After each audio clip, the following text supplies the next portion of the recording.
무더위가 시작된다는 초복입니다. 점심에 기운이 불끈 나는 음식 드셨나요? 초복에 관련된 속담 중에서 이런 것이 있습니다. 초복날 소나기는 한고방에 구슬보다 낫다. 초복 무렵에는 날씨가 무덥고 가뭄이 들기 쉬워서 비가 조금만 와도 농사에는 매우 귀중하다는 뜻입니다. 주말 동안 비가 와서 가뭄에 조금 도움이 됐지만 태풍도 있잖아요. 네. 그래서 좀 걱정이 됩니다. 그래요. 더 이상의 태풍 피해는 없길 바라고요. 이번 여름에 농작물도 튼튼히 자라고 우리 청취자들도 건강하게 여름을 보내길 바라면서 7월 13일 내 손을 잡아요. 출발합니다.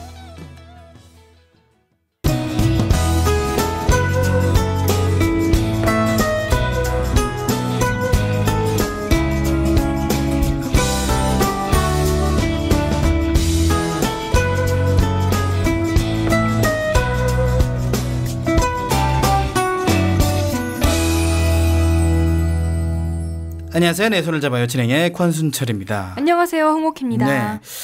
자, 비가 좀 와라 그리고 빌었던 것 같은데 우리가 네, 빌었는데 너무 많이 비가 왔어요. 주말마다 오는 것 같아요. 주말마다도 그렇지만 너무 많이 왔어요. 너무 많이 오고 또 피해도 또 있다고 하고 또 이웃나라 중국도 굉장한 피해를 입었던 걸로 지금 알려지고 있는데 찬훔? 네, 찬홈이죠. 찬홈이 이제 소멸이 됐고 네. 또 이제 태풍 11호 태풍이 또 온다고 하더라고요. 온다고 합니다. 네. 그래서 또 이 태풍의 진로가 어떻게 될지 주목이 됩니다. 귀추가 주목된다고 하죠. 네, 뭐 저번에 우리가 말했듯이 태풍은 또 진로가 시시각각으로 바뀌기 그렇습니다. 때문에 우리나라 사람들의 이기적인 네. 생각 그리고 이기적인 입장에서는 태풍이 좀 틀었으면 좋겠다. 그렇게 생각이 되지만 그 평화주의자인 저로서는 네. 태풍이 그냥 없어졌으면 좋겠다. 그런 생각도 좀 드네요. 미안하잖아요. 다른 나라 사람들한테. 이게 다른 나라 사람들의 방송 들어봐요. 뭐 우리 방송뿐만 아니라. 그쵸. 아이고 이 태풍이 무사히 좀 어디로 좀 틀었으면 좋겠네요. 그게 얼마나 무서운 발 아니겠어요. 그러니까요. 우리나라의 간디가 여기 있었네요. 어쨌든 네.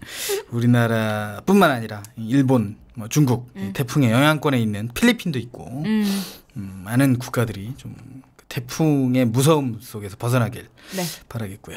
자, 옥 씨는 그러면 주말만 내내 집에 있었겠습니다. 네. 네, 이번 주는 비도 오고 집에 가만히 있었어요. 뭐 집에 있으면서 뭐 음식을 어머니께 해달라던가 뭐 그런 게 있었나요? 오늘이 초복이잖아요. 그래서 어제 삼계탕을 먹었죠. 그랬군요. 너무 많이 먹어가지고 배탈 날 뻔했어요. 너무 많이 먹어서 팔이 굵어진 거 아닌가요? 오늘 그렇던가요? 네. 오늘 옷이 두꺼워서 그런 거겠죠? 알겠습니다. 저는 그 닭다리를 몇 개 먹었어요. 훈제 구이 닭다리. 네. 어머니께서 닭다리만? 네, 삼계탕을 해줄 수 있는 네. 시간이 없어요. 아, 네, 닭다리를 먹었습니다. 뭐 닭다리 먹으면 다 먹은 거죠. 네, 그렇습니다. 다리에 정말 모든 기운이 다 들어가 있다고 그래요. 생각하고서 뭐 어쨌든 그렇고요. 자, 초복인데 좀 더위는 느낄 수 없을 만큼의 비가 네, 좀 내리고 있습니다. 그러게요.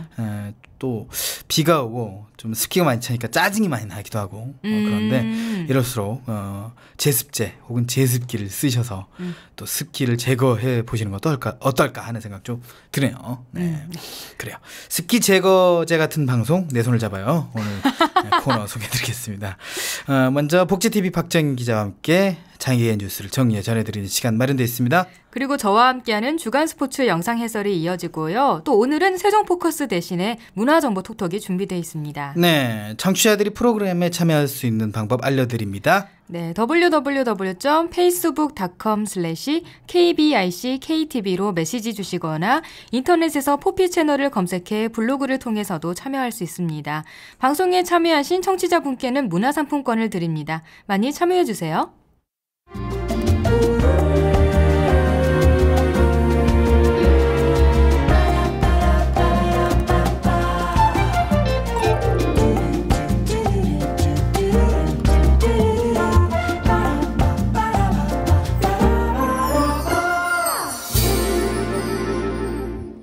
월요일 내 손을 잡아 첫 코너 장애계 뉴스를 일목요연하게 정리해주는 장애계 뉴스 브리핑 시간입니다.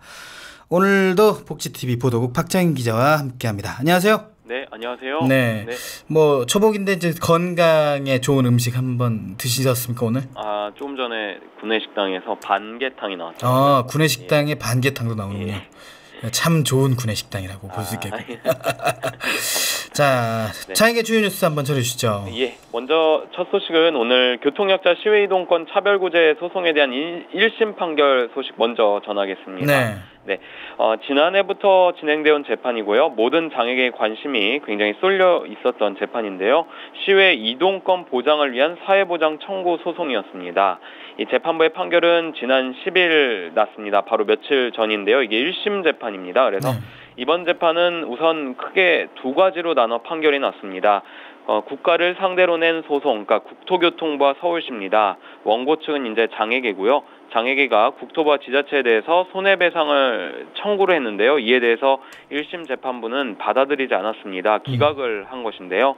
또 하나는 이제 재판부는 이 국토부와 지자체에 대해서 교통약자 이동 편의 증진 계획을 수립할 때 이 교통약자가 이용 가능한 고속버스와 시외버스 도입에 대한 부분을 포함시키는 것에 대해서도 받아들이지 않았습니다.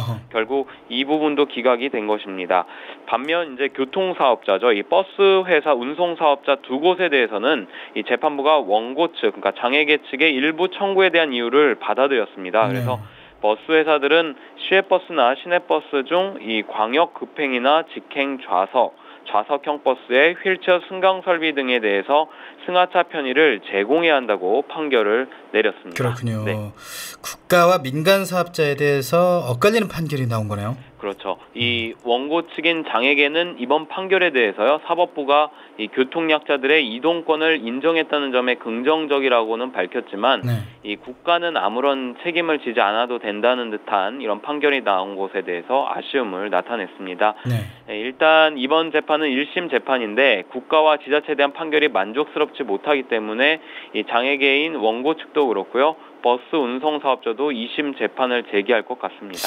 예, 제가 알기로도 이번 재판에 대한 장애계의 목표가 국가가 책임을 지고 해결해달라는 의미가 좀 강했는데 오히려 버스 운송 사업자의 책임을 전가한 판결이라고 볼 수 있어서 좀 아쉽습니다. 자, 다음 뉴스 전해주시죠. 네, 다음 뉴스도 이 사법부 재판 소식입니다.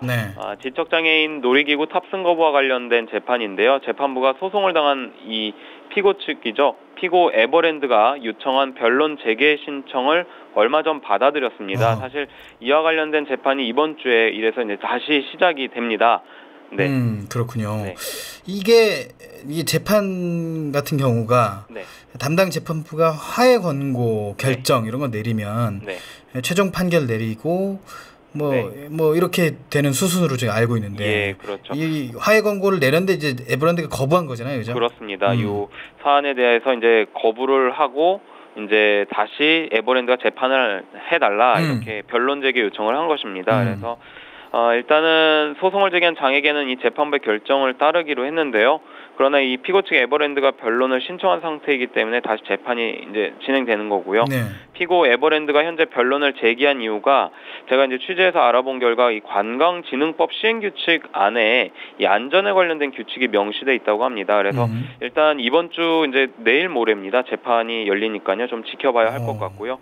또 이 시각장애인 탑승 거부권도 지금 이제 재판부가 이제 아직 지정은 안 됐는데 이 비슷한 경우이기 때문에 그렇죠. 이 판례가 중요하겠어요. 주목해 봐야 할 것 같습니다. 이번 주 수요일에 좀 규칙가 주목되고요. 자, 다음 뉴스 좀 전해주시죠. 네, 다음 뉴스는 좀 화제를 전환해 보겠습니다. 장애계가 국내 30대 기업의 장애인 의무 고용 문제와 기업의 사회적 책임을 촉구하고 나섰습니다. 특히 현재 장애계가 주장하고 있는 것은 이 장애인 의무 고용 제도죠. 공공기관이 3%고요. 민간 기업이 2.7%로 이제 이 장애인을 의무적으로 고용하도록 돼 있는데요. 이 장애계는 현재 이 장애인 의무 고용률이 제대로 지켜지지 않고 있고 오히려 기업들 같은 경우 페널티로 내야 하는 이 부담금으로 이 기업의 사회적 책임을 회피하고 있다고 주장하고 있습니다. 이와 관련해서 지난 9일이죠. 삼성전자 서초사옥 본사 앞에서 장애계가 투쟁 선포 기자회견을 열었고요. 이 앞으로 국내 30대, 이번엔 삼성을 시작으로 해서 국내 30대 기업에 대해서 기자회견과 면담을 계속해서 진행할 예정이라고 말했습니다. 네. 대학 능력 수험, 그러니까 대학 수학 능력 시험이죠. 그렇죠. 대학 수학 능력 시험이 얼마 남지 않았어요. 네. 100일이 좀 안 100일이 좀 넘게 남았나 그렇게 된 것 같은데. 네. 장애 수험생 편의가 확대된다고요? 네, 그렇습니다. 교육부의 이제 산하 기관이자 한국교육과정평가원인데요. 올해 대학 수학능력 시험이 11월 12일입니다. 올해부터 이 시각장애 수험생들의 시험 편의를 위해서 이 점자 정보 단말기를 제공한다는 방침을 내놨습니다. 네. 그래서 한국교육과정평가원에 따르면은 이 시각장애 수험생에게는 점자 문제지와 화면 낭독 프로그램이 설치된 컴퓨터와 함께 이 해당 프로그램용 문제지 파일을 제공하고요. 2교시 수학 영역에서 필상 기능을 활용할 수 있는 점자 정보 단말기 제공, 그리고 시험 시간은 매 교시별로 1.7배 연장한다는 계획입니다. 네. 특히 이제 저시력 수험생들에게는 확대 독서기 사용을 권장하고요. 원하는 경우 확대 및 축소 문제지를 배부하고 또 이외 장애 유형의 뇌변변 수험생과 동일하게 이 시험 시간을 매 교시별 1.5배 연장한다고 합니다. 또한 청각장애 수험생 중 지필검사자의 듣기 평가는 필답 시험으로 대체하고요. 시험 시간은 일반 수험생과 동일합니다. 네. 다음 뉴스는 한국장애인 고용공단 소식이죠? 네, 그렇습니다. 한국장애인 고용공단이 대안학교인 강원 해밀학교의 장애인 교사 채용을 추진하기 위해서요. 사단법인 인순이와 좋은 사람들과 지난 8일 협약을 체결했습니다. 앞으로 이 해밀학교는 공단의 장애인 직업 영역 개발 사업을 통해 이 장애인 교사를 채용하고요. 공단에서는 다문화 가정 어린이들의 개별 욕구와 능력에 맞는 진로 계획을 수립할 수 있도록 사회 공헌 활동을 추진할 예정입니다. 인순이와 좋은 사람들이란 단체는 인순이 씨하고 좀 관련이 있는 모양이죠? 예, 맞습니다. 네, 그렇군요. 네. 다문화 가정을 좀 그렇죠. 많이 이해하고 도와주는 그런 단체가 될 것 같군요. 예. 자, 국립중앙도서관이 작가와 함께 떠나는 행복한 장애인 문화여행을 시작했네요. 네. 이달부터 오는 11월까지 전국 18개 장애인 도서관과 복지관에서요. 찾아가는 장애인 독서 운동 문화 행사가 시작됩니다. 도서관은 이 매년 이런 문학기행을 사실 진행하고 있는데요. 올해도 국내 유명 작가들과 함께 전국을 순회하면서 진행하게 된다고 밝혔습니다. 네, 문학 여행이 아니고 문학 기행 제가 그렇죠. 좀 실수했습니다. 네. 자, 오늘 소식 여기까지 듣겠습니다. 고맙습니다. 네, 감사합니다. 네, 지금까지 복지TV 박정인 기자였습니다.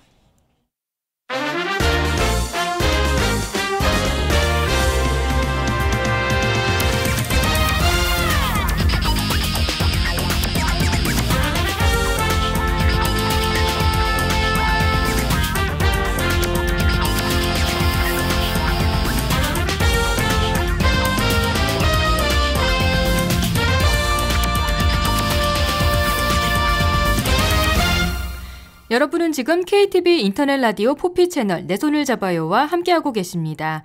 이번에는 시각장애인들이 보고 싶은 다양한 영상 콘텐츠를 해설해주는 영상 해설 시간입니다. 네, 매주 월요일은 지난주에 있었던 흥미진진한 스포츠 영상을 해설해드리는 주간 스포츠가 준비되어 있습니다. 오늘 준비된 영상 뭐죠? 오늘은 영상을 보기 전에요. 네. 먼저 광주 유니버시아드 대회 결과를 말하려고 해요. 네. 얼마 안 남았는데. 네, 대회는 내일 끝나는데요. 네. 우리나라가 어제부로 종합순위 1위를 확정지었습니다. 축하할 일입니다. 네, 대단하죠. 네. 이 종합순위 1위가 된 게요. 2007년 토리노 동계 유니버시아드 대회에서 그렇죠. 1위를 해본 적은 있지만 그렇죠. 하계 쇼트트랙이어서 네, 쇼트트랙 때문인 것 같아요. 네. 근데 하계 국제대회에서 종합 1위를 한 건 처음이래요. 네. 우리나라가. 그래서 우리나라가 금 44개, 은 28개, 동 28개 이렇게 해서 1위를 확정지었고요. 네. 2위 중국이 지금 현재 금 33개, 그 3위 러시아가 금 32개입니다. 대단한 쾌거입니다. 네, 그래서 이렇게 금 차이가 확연하게 나기 때문에 남은 경기 결과에 상관없이 1위가 확정됐습니다. 네, 먼저 어제 또 개인 종합 금메달을 딴 리듬체조의 손현재 선수 기사가 많이 났었죠. 네. 네, 또 종목별 경기에서도 모두 결승에 진출해 놓은 상태래요. 그래서 금메달을 어제 개인 종합으로 땄는데 이렇게 종목별 경기에서도 모두 금메달을 딴다면 최대 5관 왕까지 노려볼 수 있고요. 네, 그렇게 된다면 모든 선수를 통틀어서 최다 관왕 자리에 오르게 된다고 합니다. MVP도 노릴 수 있겠군요. 그렇죠. 근데 유니버시아드 MVP 지나 모르겠다. 그건 모르겠지만 네, 아무튼 그리고 또 우리나라가 이번 대회 배드민턴, 단식, 복식 등 6개 부문에서 모두 우승했고요. 그리고 남자 테니스 정현 선수는 2관왕에 올랐습니다. 그리고 양궁은 뭐 말할 것도 없이 리커브 종목에서 기보배 선수 2관왕, 이승윤 선수 3관왕입니다. 네, 리커브는 이제 우리가 흔히 올림픽에서 보는 그거고 이제 컴파운드는 가늠자가 있는 그래서 이제 조준을 잘할 수 있는 뭐 그런 거죠. 뭐 기계식 활이라고 하더라고요. 그렇죠. 네. 요즘 이제 막 국제 대회에서 이제 한다고 하더라고요. 양궁 선수들이 약간 힘이 떨어졌을 때 또 시도하기도 하고. 이게 답니까? 네. 너무 많은 선수들이 있는데 금도 44개나 땄는데 또 시간 관계상 짧게 정리해드렸어요. 알겠습니다. 그러면 영상 소개해 주시죠. 네, 오늘 영상 소개할게요. 이제 첫 번째 영상은요. 한국 프로야구 두산 베어스 팀의 김재호 선수가요. 홈런인 줄 알고 여유롭게 뛰다가 그 공이 담장을 못 넘어가는 바람에 결국에 아웃된 일이 있었어요. 그 상황을 함께 보고요. 다음은 SK 와이번스의 수비 상황에서 공을 잡지 않은 김광현 선수가 삼성 라이온즈의 최용우 선수를 태그아웃시킨 상황이 벌어졌어요. 논란이 있었던 장면이라 함께 얘기 나눠보려고 하고요. 마지막은 짧은 배구 영상을 준비했습니다. 배구가 이때해요? 네. 아, 그렇군요. 이따 정규 리그는 아니에요. 이따 얘기해 준다고요? 네, 알겠습니다. 자, 먼저 그러면 KBO 리그 김재호 영상부터 봐야죠. 네. 머릿속이 그렇죠. 왼쪽에 멀리 날아갑니다. 좌익수 뒤로 탐장 맞고 떨어집니다. 그리고 김재우 2루 도전 2루에서 아웃입니다. 2루에서 아웃. 묘한 장면이 벌어졌어요. 저는 많은 순간 넘어갔다고 생각을 했는데 아마 김재호도 그렇게 판단한 거 아닌가 싶어요. 김재호 선수가 2루에서 아웃되자마자 물어본 것이 넘어가지 않았느냐라는 이야기거든요. 다시 한번 볼까요? 지금도 커브였고 떨어지는 공을 완전히 노려가지고 김재호 선수가 기다렸다는 듯이 정말 노려서 저 정도 궤적의 골프 스윙, 최근에 김재호의 강한 타격감 보면 이건 넘어갔다 싶었는데요. 네. 그렇군요. 이건 넘어갔다 싶었는데요. 근데 캐스터도 넘어갑니다라고 얘기 안 했고 넘어가지 않은 건 확실한데 얼마나 타구가 애매했으면 김재호 선수가 좀 크게 가긴 갔어요. 그래서 제가 제목을 이거를 홈런인 듯 홈런 아닌 홈런 같은 두산 김재호의 안타라고 뽑았거든요. 네, 그렇군요. 경기 설명할게요. 10일 부산 사직구장에서 열린 프로야구 KBO 리그 롯데 자이언츠 대 두산 베어스의 경기에서 벌어진 일입니다. 8회 초 두산 공격에 아웃카운트도 없고 주자도 없는 상황인데요. 점수는 6대2로 두산이 앞서가고 있습니다. 투수는 롯데의 이정민 선수고요. 타자는 두산의 김재호 선수입니다. 김재호 선수가 공을 치고 나서 좌중간으로 크게 날아가는 공을 보고 뜁니다. 거의 홈런이라고 선수 본인은 확신을 했기 때문에 여유롭게 뛰었어요.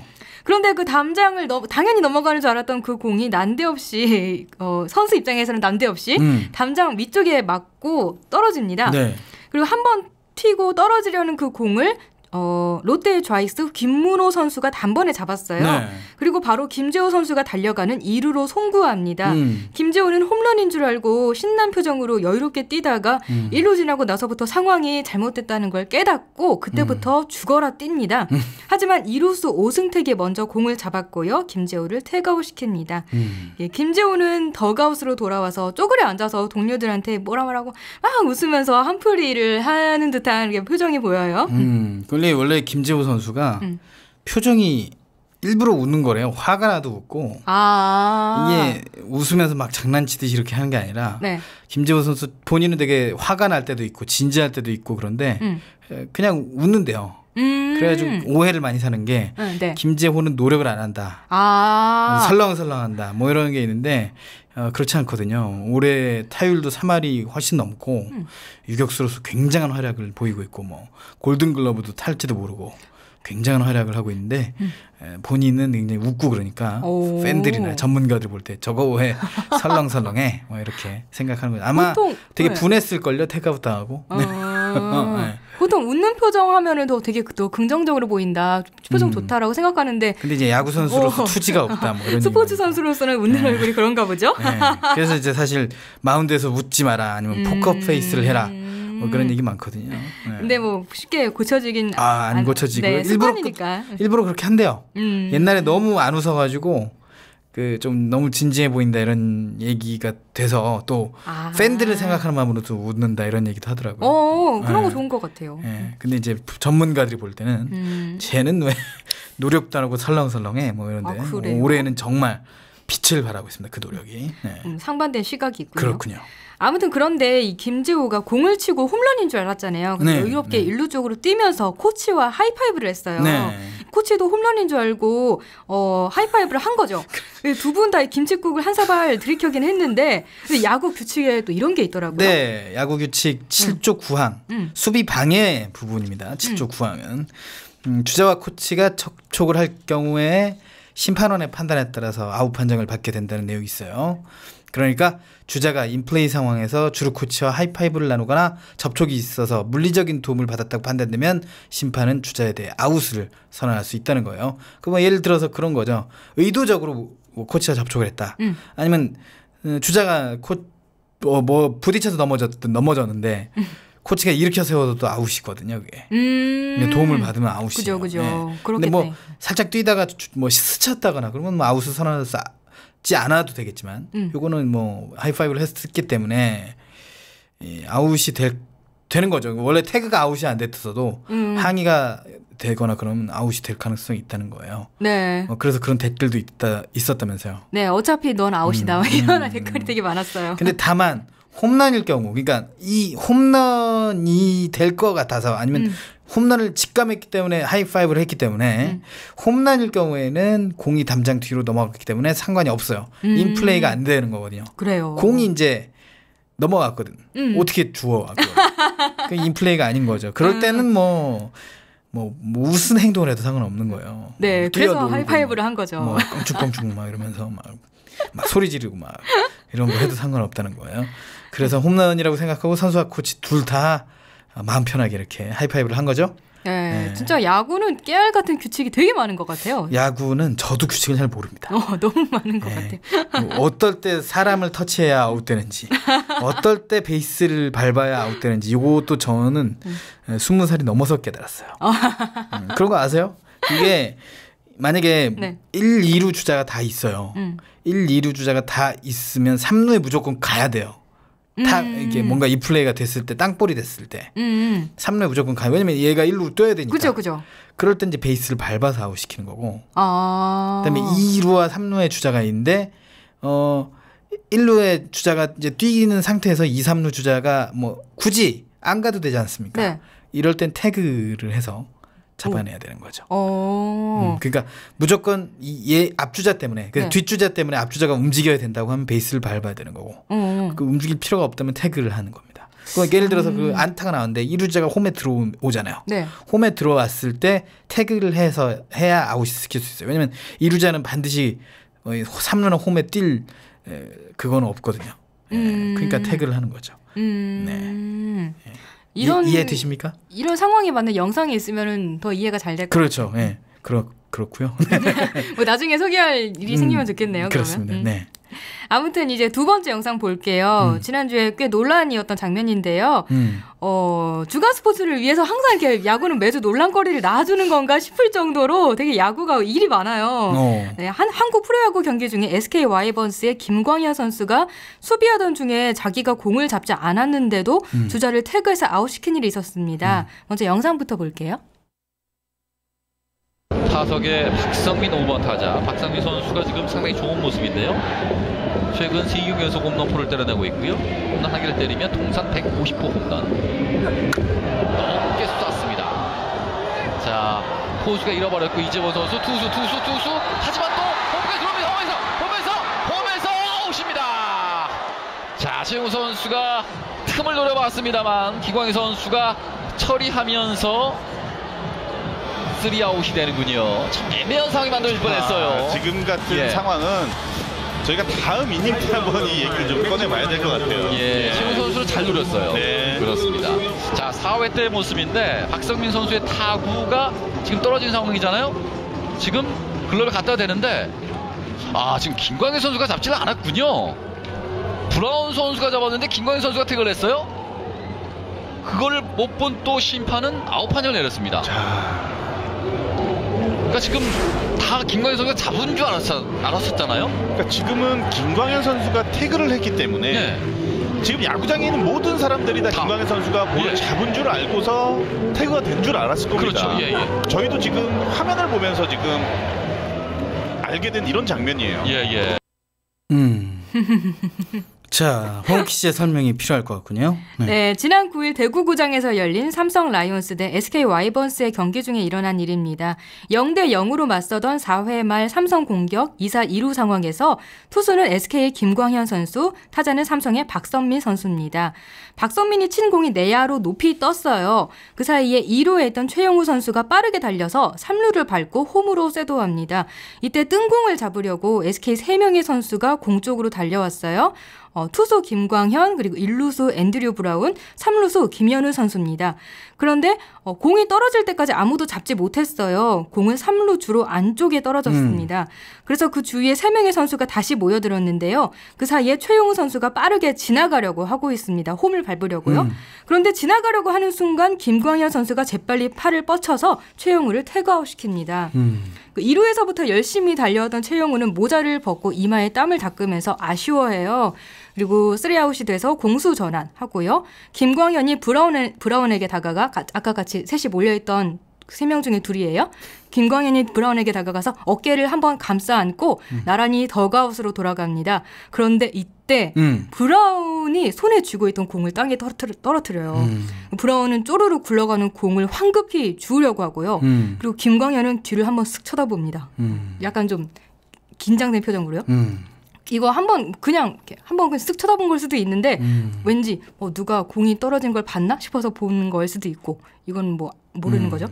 아무튼 중계 화면이 이때는 몰랐고요. 나중에 다시 보여줘요. 네. 경기가 한참 진행되고 나서 다시 중계 화면이 그때 장면을 다시 보여주는데요.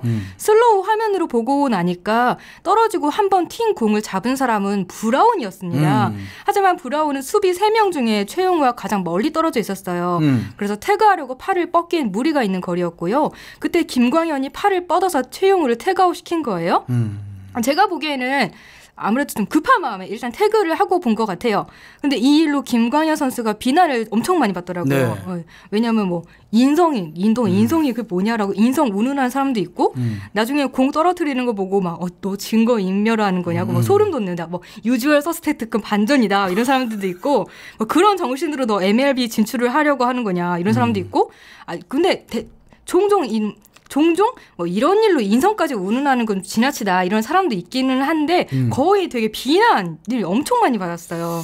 제가 볼 때는 그 선수의 잘못보다는 주의 깊게 못 본 심판의 잘못이 아닌가. 그죠. 아무래도 심판도 이 상황을 못 봤고 삼성 감독도 이 상황을 못 봤기 때문에. 네, 삼성의 감독이나 코칭 스텝이 중에 한 명이라도 왔어도 바로 비디오 판독 신청하면 명백히 밝힐 수 있는 일을 99년도에 이런 일이 있었대요. 뉴욕 양키스하고 보스턴 레드삭스 간의 그 월드 시리즈였던 것 같은데 척 노블락이라는 선수가 빈 글러브 태그를 했어요. 그 오심 이후로 급격하게 보스턴 레드삭스가 무너지면서 결국 이제 우승은 양키스가 하는 그런 게 있었는데 만약에 정말 중요한 경기였다면 이 심판은 제가 볼 때는 거의 자격 정직감이다. 그 정도. 그런 생각이 들어요. 이런 오심 물론 경기의 일부다라는 게 수긍이 아예 안 가는 건 아닌데 심판이 정확히 봐줘야죠. 그렇죠. 네, 심판이 정확히 봐주고 다 노력과 땀으로 이루어진 그런 결과물을 내는 그런 경기장에서 심판이 제대로 정확하게 못 보고 결국 그 중계 화면이 그 장면을 잡아주는 이런 기현상 이걸 김광현에게 모두 책임을 전가시킬 겁니까? 그건 아니거든요. 물론 김광현 선수도 이제 선수기 때문에 제가 볼 때 자연 발생적으로 태그를 했다. 이런 건 이제 수긍할 수 있고 믿어져요. 그런데 잘 못 본 심판에게보다 훨씬 더 많은 비난을 퍼붓는 것은 반대다. 네, 그렇게 보는 거죠. 그래요. 심판보다 훨씬 더 많은 그 비난을 받고 있더라고요. 그렇습니다. 이게 문제라는 거예요. 네. 그리고 만약에 브라운이 공을 떨어뜨리지 않았으면 이건 아무도 몰랐을걸요? 그렇죠. 네. 중국의 하만도 그 경기 직후가 아니라 좀 지나고 나서 다시 보여준 거기 때문에 약간 상황이 이상하다 싶었는지. 더 좋은 카메라로 잡았겠죠. 그리고 저는 뭐 김광현이 심판이 이미 아웃을 외쳤는데 선수가 사실 제가 공을 잡지 않았습니다라고 말하기에는 좀 이렇게 본인도 많은 생각이 들었을 것 같긴 해요. 사과. 네, 사과는 해야 돼요. 당시에는 뭐 이렇게 생각은 했을지 몰라도 사과는 했었어야 됐다고 보는데 그렇죠. 빈 글러브인 거는 충분히 알고 있었을 거 아닙니까? 그렇죠. 아니 근데 어떻게 하다가 태그한 것에 대해서는 그 당시에 해명을 하라는 게 아니라 내가 이런 일을 했다. 심려를 끼친 팬 여러분께 좀 사과한다. 이런 거 해야 돼요. 네. 그런데 고의가 아니었다는 말만 했죠. 하여튼 그리고 좀 그 삼성 자체도 그렇고 뭐 다른 야구 감독들도 그렇고 이 일에 대해서 좀 대답을 회피하는 그런 경향이 있더라고요. 예를 들어서 뭐 김성근 감독은 내가 이 장면을 못 봤기 때문에 나는 따로 할 말이 없다 이런 식으로 말하고 뭐 삼성 감독은 뭐 나중에 김광현이 따로 사과를 하지 않겠느냐 그랬는데 김광현이 정작 사과를 안 했는데도 뭐 야구 어쩔 수 없는 일이다 뭐 이런 식으로 그냥 두루뭉술 넘어가려고 하더라고요. 야구 계 자체도 그렇고 이런 일이 계속 벌어질 일은 없을 거예요.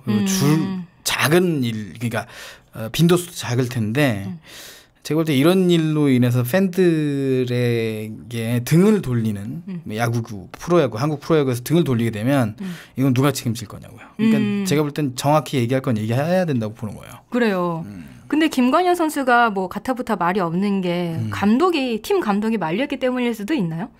글쎄 그건 모르겠습니다. 그건 뭐 제가 볼 땐 개인의 선택이겠죠. 팀 감독이 뭐 말하지 말라고 했을 때 말을 안 하는 건 고등학교 선수들이라 하는 일이니까. 성인이기 때문에 판단을 스스로 해야 된다. 그걸 하지 말아라고 얘기할 수는 없죠. 경기 중에는 혹은 뭐 경기력에 도움이 안 되는 행동을 하면 뭐 하지 말라고 하겠지만 뭐 사과한다고 뭐 경기력에 그게 도움이. 그리고 또 김광현 선수가 또 부상당했어요. 네, 팔꿈치 부상당해서 재활을 해야 된다고 하는데 뭐 모르겠습니다. 하여튼 이거는 굉장히 논란이 될 것 같은데 누구 편을 드는 게 아니라 제가 볼 때는 1차적인 잘못은 심판에게 있다.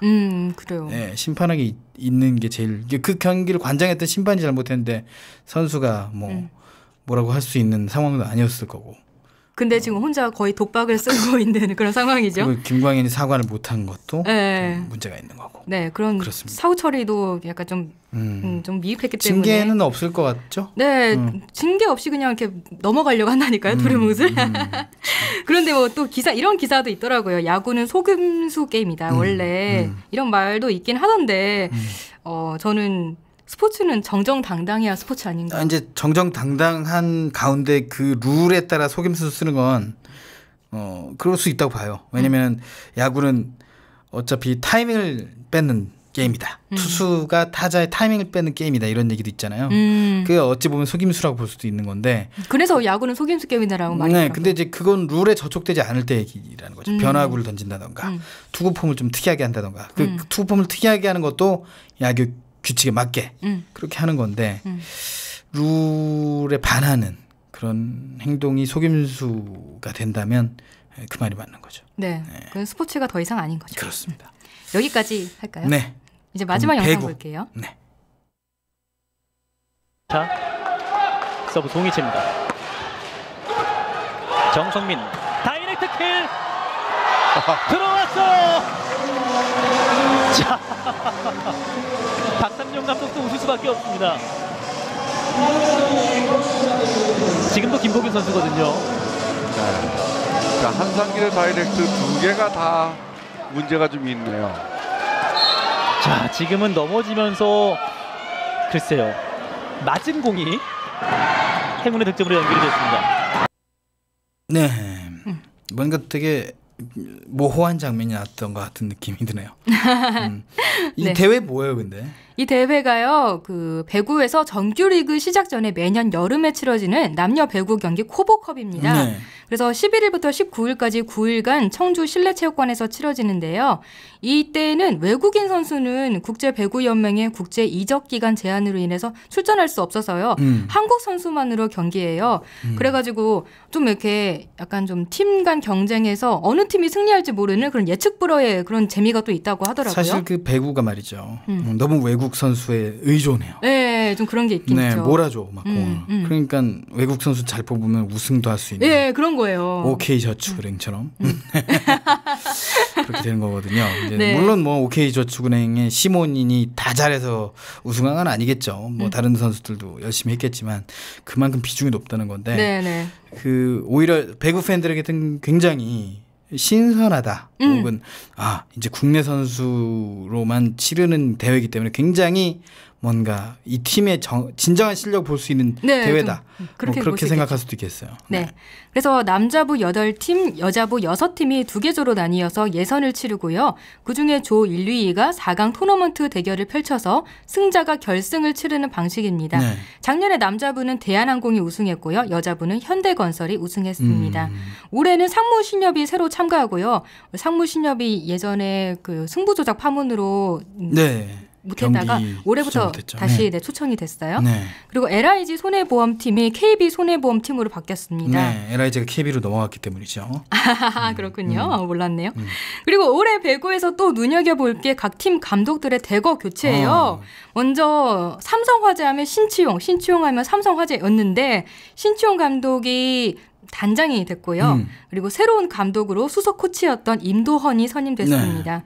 그리고 또 우리카드엔 강만수 감독에서 김상우 감독이 됐고요. 현대캐피탈은 김호철 감독에서 최태훈 감독으로, LIG 손해보험은 문용관 감독에서 KB손해보험 강성형 감독으로 바뀌었습니다. 우리가 저 배구 어렸을 때 봤을 때 전성기, 배구 인기 전성기를 누렸을 때 그 선수들이 다 감독이 됐네요. 그런 거예요. 임도헌, 뭐 강성형, 뭐 김세진, 그렇죠. 박삼용 감독도 박삼용이라고 하죠. 박삼용 감독도 그때 활약을 멋지게 했던 감독이 있고 거기에다가 최태웅. 또 누구라 그랬지 아까? 강성형. 강성형. 얘기했죠. 네, 최태웅은 현대캐피탈 선수에서 코치에서 그렇죠. 감독이 된 거죠. 바로 감독이 됐고 원래 이제 삼성화재 출신이었는데 세터로 굉장히 이름을 많이 날렸고 그런 감독이 됐죠. 네. 네, 이렇게 해서 한국전력 신영철 감독을 제외한 6개 구단 감독들이 모두 40대 이하가 됐습니다. 네, 신영철 감독만 늙었죠. 이렇게 말하니까 슬픈데요. 신영철 감독도 참 잘했는데. 이분도 한 50대인가 그럴걸요? 90년대 초반에 한국 배구계를 이끌었던 세터죠. 이분도 그렇게 막 늙은 건 아닌데 이렇게 다 감독들이 고령이 다 됐죠. 40대 이하 되다 보니까 KBO 리그를 가면요. 제일 어린 감독이 될 거예요. 신영철 감독. 제일 어린까지는 아니더라도 어린 감독. 왜냐면 김성근 감독이 73세시기 때문에. 거기서는 막내 노릇을 해야 되는데 여기서는 큰형님 노릇을 해야 되는. 아무튼 이렇게 감독들의 세대 교체가 이루어졌습니다. 그래서 이 감독들이 올해 시즌에서 어떤 성적을 거둘지도 올해 배구의 재미로 꼽을 수가 있죠. 젊은 감독이기 때문에 어떻게 팀을 꾸려나갈지 또 어떤 전술의 변화가 있을지도 기대가 되네요. 네, 그래서 오늘 영상은 11일에 치러진 상무신협 대 OK저축은행의 경기 준비했어요. 1세트고요. 경기는 21대 19로 OK저축은행이 앞서고 있습니다. OK저축은행의 레프트 송이채 선수가 서브를 합니다. 상무의 리베로 정성민 선수가 받았고요. 네트를 넘어간 공을 OK저축은행의 센터 한상길 선수가 스파이크로 받아쳤습니다. 그거를 상무 레프트 김보균 선수가 받았는데요. 그 순간에 받는 순간에 균형을 잃고 넘어져요. 스파이크는 강하기 때문에. 그래서 제대로 방향을 못 맞추고 넘어지면서 받은 공이요. 붕 뜨면서 저축은행 쪽으로 갔는데 OK저축은행 라인 안쪽으로 절묘하게 또 들어가면서 이게 득점으로 연결이 됐습니다. 그래서 OK저축은행 리베로 정선영 선수가 뒤늦게 공의 방향으로 날아가서 손을 뻗어봤지만 이미 떨어진 후였어요. 이렇게 해서 수비하려고 한 게 득점이 된 상황이라 박삼용 상무 감독이 웃는 장면이 카메라에 잡힙니다. 그리고 김보균 본인도 예스 하면서 좋아하고요. 네. 그냥 우리가 이게 하는 두 글자짜리가 있는데 나중에 알려드릴게요. 아, 그래요? 어쨌든 운이네 운. 네, 운으로 된 거죠. 네, 운. 그래서 뭐 감독도 웃고 본인도 뭐 좋아하고 그랬던 거죠. 근데 사실 경기를 하다 보면 운이 작용이 되는 경우가 있습니다. 네, 반드시 이게 실력만으로 뭔가 플레이가 이루어지질 않잖아요. 특히 그쵸? 축구 같은 경우는 더 그렇고요. 뭐 예를 들어서 크로스를 올렸는데 갑자기 골이 들어간다거나 뭐 그런 경우가 있으니까 이거 정말 경기 일부예요. 정말 근데 스포츠가 실력만으로 이렇게 순위가 그렇게 정확하게 나눠진다면 오히려 재미가 없을 것 같아요. 아, 그럼요. 네, 반전이 있어야죠. 약팀이 강팀을 못 잡으면 그게 스포츠가 아니에요. 그래요. 잡을 줄도 알아야 되죠. 잡을 줄 알아야 되는 거 아니라 잡힐 수도 있다는 거죠. 네. 근데 상무가 그래서 OK-저축은행을 이겼어야 반전이 되는 건데 결국 1세트도 OK-저축은행이 가져가고 2, 3세트 모두 내리 가져가면서 세트 스코어 3대 0으로 상무는 패배했습니다. 이변은 없었다. 네. 여튼 뭐 OK-저축은행은 우승팀의 저력을 보여줬네요. 네. 그렇죠. 시몬의 힘만이 아니다.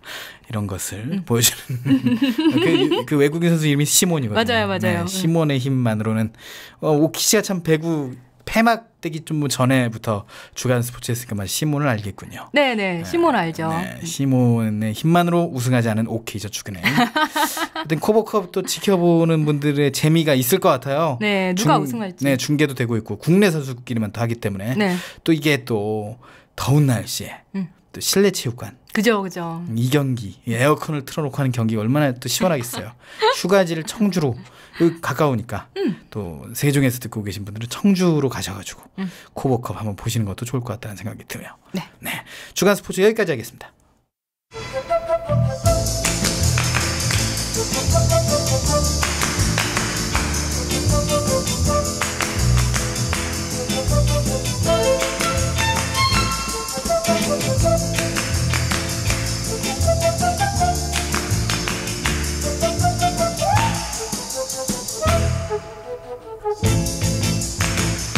여러분은 지금 KTV4P 채널 내 손을 잡아요 함께하고 계십니다. 주간 스포츠 함께 하셨고요. 이번 주에는 월요일에 문화 정보를 알려드리고요. 세종 포커스를 수요일로 옮겼습니다. 네, 그래요. 특별하게 또 우리가 계속 먹던 반찬만 먹다가 새로운 반찬이 같은 요일이 아니고 다른 요일에 나오면 진짜 좋을 것 같잖아요. 네, 그래서 특별히 월요일에 전해드리니까 문화 정보 톡톡 더 재밌을 것 같아요. 네. 어떤 내용일까요? 네, 지금이 어린이들은 즐겁고 부모님들은 괴로운 시즌입니다. 여름방학. 네, 그렇죠. 이게 저희가 이제 또 학부모 나이 때 아닙니까? 일찍 결혼했으면. 그렇죠. 네, 주변에 좀 둘러보면 자녀를 두고 계신 부모님들, 자녀를 두고 있는 부모님들의 고민이 굉장히 많으세요. 네, 여름방학을 또 어떻게 보내? 애들을 어떻게 어디로 주위에 데려가야 애들 되는지. 엄마나 없습니까? 있어요. 있는데 뭐 2살, 1살 이 정도라서. 어린이집도 방학하는 거 알아요? 어린이집이요? 네, 3주 동안이 방학해요. 아, 그래요? 어린이집 선생님들이 휴가 간다고. 오, 몰랐어요, 그거는. 네, 방학해 방학. 그러면 그 3주 동안 뭘 해야 될까, 내 친구들은? 그러니까 어린이집 보내고 있다면 고민하라고 해주세요. 네, 그래서 오늘 제가 문화정보 톡톡에서 부모님들이 반가울 소식을 전해드리려고요. 그래서 서둘러서 톡톡 문화정보 톡톡을 하는 거군요. 빨리 해야 되기 때문에 부모님들이 가시려면. 자, 그러니까 오늘은 아이들의 여름방을 알차게 보낼 수 있는 프로그램 소식이군요. 네. 이야, 기대됩니다. 어떤 소식인가요? 먼저 국립과천과학관에서요. 7월 28일부터 8월 14일까지 3주간 초등학생 및 중학생을 대상으로 여름방학 창의체험 프로그램을 운영한다는 소식입니다. 창의체험. 그러니까 과학관에서 하는 창의적 프로그램, 창의체험 프로그램이라는 건데 좀 재밌을 것 같은데요. 근데 과학이라고 하면 좀 어려울 것 같은 생각도 드네요. 네, 저도 이렇게 막 과학 흥미 있어 하는 과목은 아니었어요. 그렇죠. 그런데 어린이들이 과학을 너무 어려워하지 않고 재미있게 느끼도록 이 프로그램이 잘 짜여져 있더라고요. 흥미롭나요? 네. 어떤 내용으로 구성되는지 궁금하네요. 네, 3개의 과정으로 구성이 되어 있는데요. 초등 2학년에서 6학년을 대상으로 하는 생각을 이끌어내는 스스로 과학 탐구, 그리고 6, 7세의 유아들과 초등 1학년에서 6학년을 대상으로 하는 과학 융합 탐구, 그리고 중학교 1학년에서 3학년을 대상으로 하는 진로 탐구, 이렇게 3개의 프로그램이 있습니다. 이야, 참. 그냥 일단 제목만 들어서는 과학이네. 그냥 과학이네. 침대는 아니네. 침대는 과학이 아니라는 이거 그거 있잖아요. 그 광고 듣고 이 다음 중 가구가 아닌 것을 했을 때 침대 찍은 사람들이 그렇게 많대요. 애기들이. 이런 게 바로 미디어의 침대는 폐해인가요? 가구가 아닙니다. 과학입니다. 그래서 침대를 가구가 아니라고 찍어가지고 선생님들이 상당히 곤혹스러웠다 이런 얘기를 하시더라고요. 그럼 침대를 보기에 넣지 않았어야 했네요. 주간식이었나? 아니 보기에 넣었지. 그러니까 이 중에 가구가 아닌 것은 설마 침대를 TV, 했겠냐 침대, 했는데 뭐 이렇게 했을 거 아닙니까? TV, 침대, 장롱, 뭐 싱크대, 뭐 이렇게 했을 거 아니에요. 근데 결국은 이제 침대로 해서 다 틀렸다 이거죠. 그러고 보면 애들이 진짜 좀 이게 정말 순진무구한 것 같아요. 에이, 진짜 공부를 덜 해가지고. 아닌가? 시험을 장난으로 친 건가? 그 정도는 아닌가? 여튼 참 그 미디어가 얼마나 많은 역할을 하고 있는가를 미디어를 담당하시는 분들은 반성을 해야 돼요. 침대는 가구가 아니라고 얘기할 수가 있어요. 침대는 가구면서 과학이어야죠. 갑자기 남대호 씨 침대 비난을. 어쨌든 네. 지금 그 광고가 나오지 않으니까요. 네. 그 광고 본 적 기억나죠? 당연하죠. 그거는 너무 워낙 유명한 거니까. 어쨌든 그렇습니다. 자, 딱 제목만 봤을 땐 정말 과학 프로그램인가 보다. 재미가 없는가 보다 이렇게 생각할 수 있거든요. 세부적으로 어떤 것들을 배우는지 조금만 예를 들어서 설명을 해 주십시오. 예를 들면요. 어떻게 하면 손을 대지 않고 유리잔을 깰 수 있을까? 뭐 이런 미션. 그래서 학생들이 직접 해보게 하는 거예요. 야, 어떻게 하면 손을 대지 않고 코를 풀 수 있을까도 아니고. 유리잔을. 이런 게 과학 원리가 있대요. 매직쇼 이런 거 아닌가요? 어떻게 하면 이런 과학 원리로 유리잔을 깰 수 있을까요? 마술 아니 마술? 신기합니다. 뭔가 안에 연기를 피워놓으면 되나? 혹시 한번 가보세요. 제가요? 저는 6학년 초등학생, 중학생이 아닌데. 이제 한번 척하고 가보요. 제가 약을 잘못 먹어서 초등학생이에요. 너무 무리수였나요? 네, 너무. 이거 너무 어이가 없는데요? 알겠습니다. 네. 약을 잘못 먹어서. 약을 잘못 먹어가지고 그런 개그 프로 있어요. 맞아요. 얘가요 약을 잘못 먹어가지고 상태가 안 좋아요. 근데 저도 이거 궁금하긴 하네요. 그러니까 해보고 싶어요. 궁금해서 이제 혹시 스파이로 한번. 이거 아니 성인을 위한 거 없나? 성인을 위한 거? 신기하네 진짜. 네. 어떻게 네. 유리잔을 어떻게 깼을지 되게 궁금한데. 네. 이렇게 하면서 직접 해결해보게 하면서 과학 원리를 이해할 수 있게 하고요. 그런 원리가 있는 거군요. 네. 그리고 과학적으로 이슈가 되는 문제들을 토론해보고요. 그리고 미래를 상상해서 직접 이야기를 만들어 볼 수도 있습니다. 이거 재밌겠네요. 미래를 상상한다. 우리가 언제 이렇게 길거리에서 전화를 들고 인터넷을 할 거라고 생각했어요. 그러니까요. 진짜 이런 시대가 올 줄이야. TV를 볼 거라고 생각을 했겠습니까? 이거보다 더하다 이거죠. 네. 무인 자동차가 이제 전 세계를 돌아다니고 무인 항공기가 전 항로를 돌아다니는 그런 걸 상상하겠죠. 그림으로만 그리던 그런 세계가 이렇게 이제 종이가 없어지고 뭐 이런 거. 눈앞에 왔어요. 그러니까 이제 그런 거예요. 이렇게 이런 얘기들이 조각조각 나눠지지만 이 얘기들을 모아서 직접 이야기를 좀 나누고 만들어가면서 좀 과학에 좀 쉽게 접근하도록 하는 거자라고 볼 수 있겠어요, 그죠? 네, 그 과학은 배우는 것보다 직접 해봐야 알 수 있는 거기 때문에. 그래요. 이 궁금한 거 하나 더 있어야죠. 네네. 그러면 진로 탐구라고 있잖아요. 네, 진로 중학생을 탐구. 대상으로 하는 진로. 이거 과학적으로 하는 겁니까? 이거 어떻게 하는 거예요?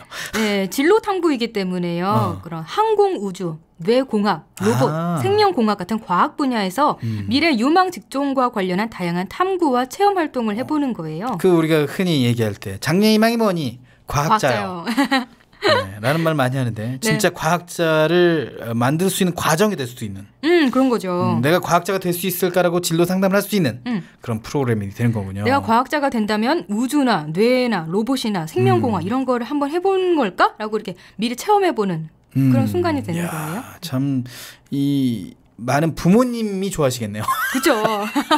학생들은 잘 하기 싫은데 내가 볼 때는 부모님께서 의사 혹은 과학자 만드시기 위해서 부모님들이 많은 노력을 하시지 않을까. 애들이 처음에는 좀 귀찮아할 수도 있는데 막상 와보면 즐거워할 재밌을 거예요. 수도 있어요. 네. 진로 상담을 직접 과학 종사하시는 분들이 해준다. 이러면 되게 기분이 좋을 것 같고 나도 과학자가 될 수 있을까 없을까를 가늠해 볼 수 있는 그렇죠. 그런 장이 마련되는 거죠. 자, 관심이 높아질 것 같은데요. 관심 있는 분들은 어떻게 신청하면 되는지 알려주십시오. 네, 참가하려면요. 내일입니다. 7월 14일 화요일부터 19일까지 국립과천과학관 누리집 www.sciencecenter.go.kr 들어가셔서요. 과학교육 메뉴에 창의체험 개인란에 수강 신청 들어가셔서 신청할 수 있습니다. 네, 다시 한번 주소를 말씀드리겠습니다. 국립과천과학관 누리집이죠. 홈페이지라고도 합니다. www.sciencecenter science.go.kr 네. 이쪽이죠? 네. science.go.kr로 들어가시면 신청하실 수 있습니다. 네, 14일 내일부터. 그 얼마 신청기가 되지가 않나요? 네. 대볼 땐 빨리 매진인가 마감이 될 것 같아요. 네, 맞아요. 이게 되게 인기가 되게 높은 편이래요. 네, 부모님들이 되게 좋아하시죠. 진로 상담을 과학으로 해주시는 거니까 과학자를 만들기 위해서 자기 자녀를 그래서 부모님들도 매우 좋아하시고 또 초등학생들도 굉장히 재밌게 했어요. 손대지 않고 유리찬 깨기.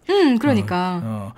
그래요. 이게 빠른 시간에 어쨌든 신청을 해야 된다는 거죠. 온라인 접수? 네, 이게 빨리 마감이 되기 때문에 빨리빨리 하셔야 원하는 과정에 참여할 수가 그러니까 있습니다. 빨리 마감되니까 19일까지겠죠. 그러니까 빨리 원하는 과정에 하시려면 지금 당장 찍어 놓으시고 내일부터 신청하시면 될 것 같네요. 네, 주소 홈페이지 주소를 좀 천천히 풀어서 네, 다시 알려드릴게요. 네. www.sciencenter.go.kr입니다. 그렇습니다. sciencecenter.go.kr. 아니요, 사이언스 센터예요. S가 하나 더 붙은 줄 알고. sciencecenter.go.kr 아니면 뭐 과천 국립과학관 검색하시면 되겠죠. 그렇죠. 국립과천과학관 검색하시면 되겠습니다. 자, 오늘 문화정보 통톡은 여기까지고요. 정말 그 무더운 날씨가 이어지고 있을 거라고 이제 예상을 해봅니다. 내일부터. 왜냐면 비가 내리고 나서 스키를 잔뜩 먹고 내일부터 또 기온이 올라가기 때문에 굉장히 더워집니다. 그래서 미리 짜증은 오늘까지만 내시고 내일부터는 짜증은 좀 덜 내셔야 정신 건강에 좋지 않을까 그런 생각을 해보게 되는데 어떠세요? 네, 저는 뭐 아까 약 먹어서 이렇게 됐다는 얘기에서 이미 짜증을 다 났습니다. 내일 밝은 기분으로. 네, 알겠습니다. 홍옥희 씨는 약을 잘못 먹어서 늙어진 게 아닙니다. 자, 7월 13일 월요일 내 손을 잡아요. 저희가 준비한 소식은 여기까지입니다. 저희는 내일 오후 1시에 다시 찾아오겠습니다. 지금까지 진행의 권순철, 홍옥희였습니다. 함께해 주신 여러분 고맙습니다.